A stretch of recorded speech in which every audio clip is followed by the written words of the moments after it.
Akala ko hindi na dadating sa buhay ko yung sinasabi nilang freedom. Dahil for almost 20 years ng buhay ko ay inilaan ko sa pagtatrabaho, pagbabayad ng bills, at syempre yung pakiramdam na laging pagod at nawala ng panahon sa pamilya at sa sarili. Subalit salamat sa isang magandang oportunidad na dumating sa buhay ko, sa buhay ng pamilya ko 2 years ago. Rosemary mula dito sa California. I am an immigrant from the Philippines, isang may bahay at isang ina, isang healthcare worker, at ngayon ay isa na akong successful digital business owner. Bago matagpuan ang business na ito ay talagang subsub kaming mag-asawa sa pagtatrabaho. When we migrated here in United States, nag-double job kami talaga. We started from zero, from nothing. Dahil hindi naman pala ganun kadali ang buhay dito nang makarating kami dito. That was during the recession, 20 years ago. At syempre, hindi naman ako nakapasok agad sa aking profession dahil I need a refresher course. So, nagtrabaho muna kami mag-asawa, nag-double job kami. We become responsible kasi meron kaming anak na pinapaaral. So, sabi namin, ito ang kailangan natin gawin. Isang tabi muna natin yung mga ibang bagay na hindi naman importante. Pero ang totoo niyan, yung mahalagang bagay sa buhay ng pamilya, kagaya ng spending time with the family, yung mga milestone ng mga anak, sinantabi namin yon para kami ay makapagtrabaho, makapag-focus sa pagtatrabaho at makapag-ipon para sa aming future. At awa naman ng Diyos na iayos naman namin ang aming buhay sa madaling salita. Nakapagtapos ang aming anak. Ngunit ang pinakamabigat na pagsubok na dumating sa amin ay yung panahon ng pandemya nang nawala ng trabaho ang aking asawa. So lahat nakaatang sa akin.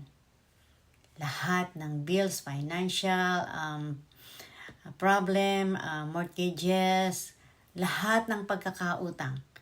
At ang isa pa nito, I have an aging parents to the Philippines na sinusuportahan ko. So, isa pa yon na nagpapabigat ng aking kalooban dahil panahon ng pandemya, hindi ko man lang sila mabisita. The only thing I can do is to send them financial support, pero yung inaasahan nilang presensya ko, yung hinahanap nilang presensya ko ay hindi ko magawa. I have to work double dahil hindi nakahanap ng trabaho ang aking asawa agad-agad dahil panahon ng pandemya, marami ang nag-close na businesses.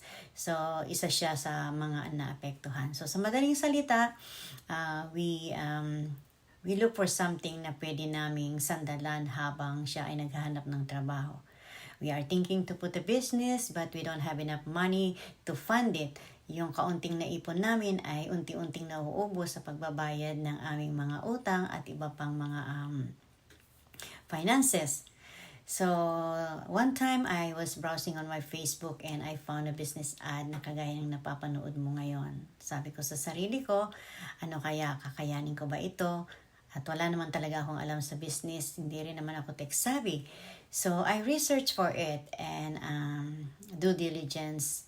Kahit na ako ay doubtful, nandun yung takot ko, nandun yung pangamba na hindi ko kakayanin o baka ito ay isang panluloko lamang. Pero sa lakas ng loob ko, yung determination ko na matulungan ko ang pamilya ko at ang aking sarili at makaahon kami sa financial struggle I joined the business. Awa naman ng Diyos, merong system na step by step at merong mentorship and global community na sumuporta sa akin.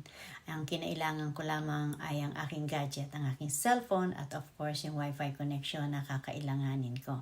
So, I joined the business and I don't have any regret joining it because unti-unting nabago ang buhay ko, hindi lamang ang financial aspect, maging ang personality ko.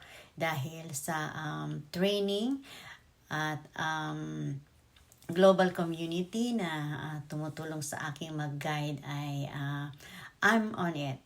So, baka ito yung pagkakataon na hinahanap mo, ito yung baka makatulong ako sa iyo kung ikaw ay isang kagaya ko na close to retire o kaya isang magulang na naghahanap ng side hustle.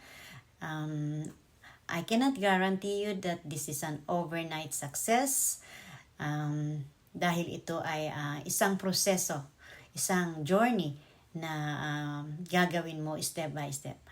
Para mas maunawaan mo, sa baba ng video na to, meron learn more button. I-click mo yon, sign up ka with your name and email address. I will send you the link to our free webinar at para mas maunawaan mo how the system works at ano yung mga requirements dito. So, hindi ka nag-iisa dito dahil merong global community. Ang kailangan mo lamang yung determination mo, yung lakas ng loob mo. At syempre, yung willingness, yung openness na matuto. Dahil ito ay isang journey, isang learning process, kaya kailangan mong matutunan. So, just sign up with your name and email address and I'll send you the link. At para mas maunawaan mo. For more details, you can also message me or reach out to me. I have my Facebook account. You can find me. My account is Rosemary Concepcion Javier on Facebook. And you can go to my website also, www.rosemaryjavier.com, or sign up at the Learn More button below. I hope to see you inside and God bless you. Let's start your journey today.